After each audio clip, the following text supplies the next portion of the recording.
Welcome to the Crimes in the Dark channel. Like, share, subscribe to our channel. Help bring us more content about criminal investigation. Sign up now on Temu and get an exclusive discount.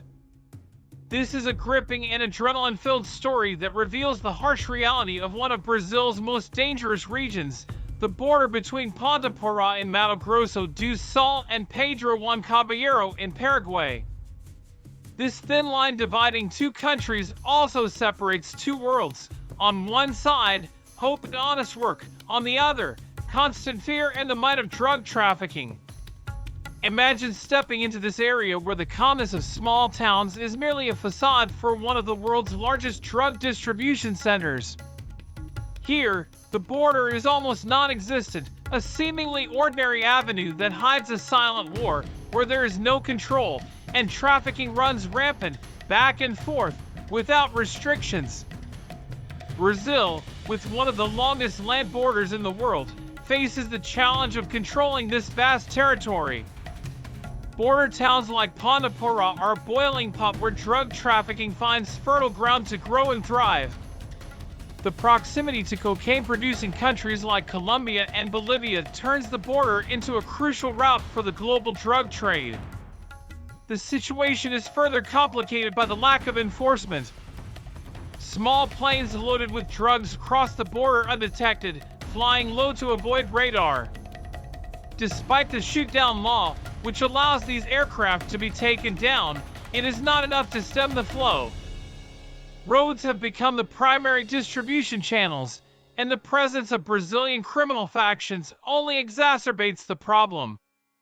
Can you imagine what it's like to live in a town like Ponta Porã, where drug-related violence is part of everyday life? The risk is constant, not just for residents, but also for journalists, police officers, and anyone who dares to challenge the factions. A shocking example was the murder of a resident just 2 blocks from his home, a brutal crime that exemplifies the dominance of trafficking in the region. He was shot dead in broad daylight in a place that should have been safe. This atmosphere of fear is fueled by the presence of powerful criminal factions like the Commando Vermelho and the PCC, First Command of the Capital. These groups, which began operating in the region decades ago, have turned the border into their headquarters. They control trafficking, intimidate authorities, and eliminate anyone who opposes their business. The PCC, for instance, took full control of the region after the arrest and death of one of its main operatives at the border. This trafficker, known as Jorge Rafat, was one of the biggest names in drug trafficking at the border until he was assassinated in 2016. His death created a power vacuum, quickly filled by the PCC, further consolidating their dominance. The mass escape of 75 inmates from a Paraguayan prison through a tunnel dug in an action movie style is a clear example of how organized crime operates in the region. This escape was not the work of common criminals, but rather of PCC members who paid dearly to ensure the freedom of their most important leaders. This exposes the corruption within prisons and the lack of control over these groups. Meanwhile, the population tries to lead a normal life despite the chaos around them. Parents take their children to school, return home for lunch, and then continue with their routines as if they were not in the middle of a war zone. They know drug trafficking is present, but many prefer not to get involved, trying to survive amid the storm. The government of Mato Grosso do Sul has reinforced security at the border, but the problem is far from solved. Police operations are frequent but often ineffective.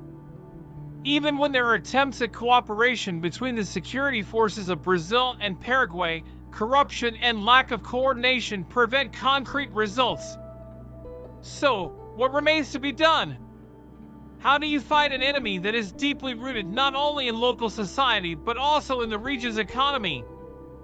The answer is not simple. Arresting traffickers and destroying their transportation routes is only part of the solution. It is also necessary to cut off financing channels, weaken the factions, and, above all, offer viable alternatives for the local population. However, This fight is not just for the authorities. Society needs to be involved, denouncing and demanding change. Every story told, every truth revealed, is a blow against the power of drug trafficking. The truth may be dangerous, but it is also the most powerful weapon in the war against organized crime. Your story has the potential to show this reality to the world, to tell the story of a border where danger is constant, but where there is also hope. A story that is not just about violence and corruption, but also about resilience and courage. Immerse yourself in the reality of this forgotten border, where the line between good and evil is so thin that it sometimes seems to disappear entirely.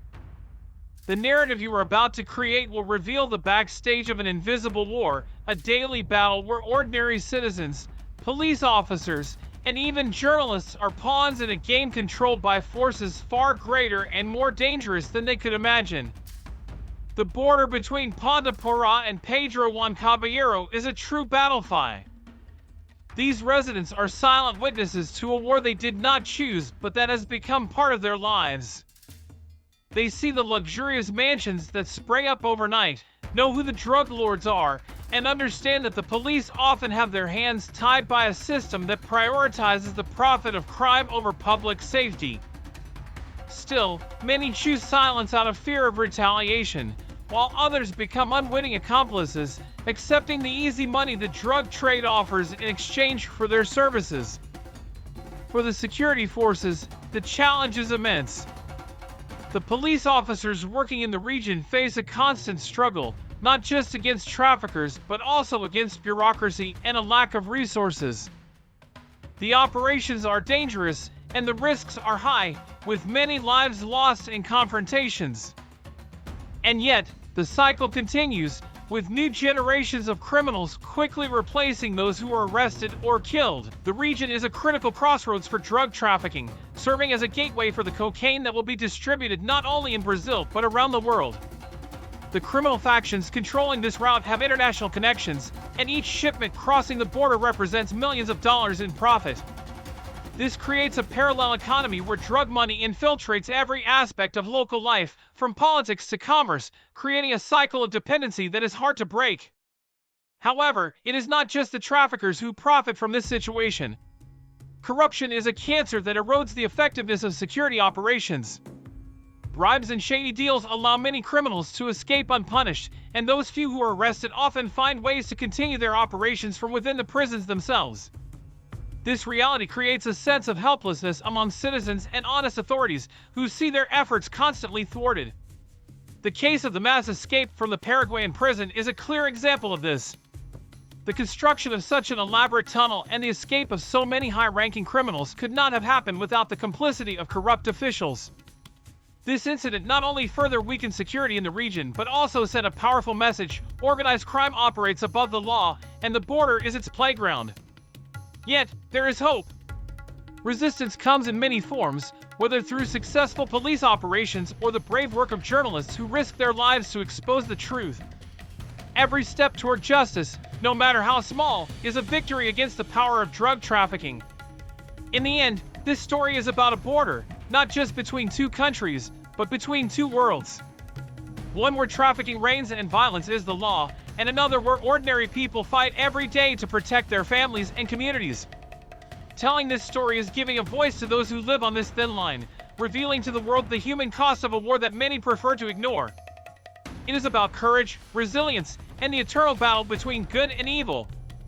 As you prepare to share this story, remember that it is not just a narrative of violence and crime, but also a chronicle of resilience and hope.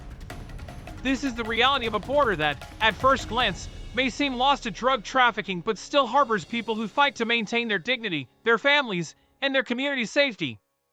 This border between Ponta Porra and Pedro Juan Caballero symbolizes the larger struggle that Brazil and the world face against organized crime. It is a place where danger is real and constant, but where there are also unsung heroes, police officers, journalists, and ordinary citizens who, despite all adversities, continue to fight for a better future. In the end, the story you will share is an invitation to reflect on the impact of drug trafficking on society and what can be done to change this reality. It is an opportunity to show the world that even in the darkest circumstances, there is always a light, the courage of those who refuse to give in to fear, who stand up against oppression, and who, with small daily actions, make a difference. This video is not just a report but a call to action. May it inspire others to get involved, to question, and, above all, not to give up fighting for a more just world. The fate of this border, and of so many other places like it, depends on our ability to join forces and face evil head-on, with determination and courage. The impact of this story goes far beyond geographical boundaries. It is a battle for the soul of our societies, and it is a story that needs to be told.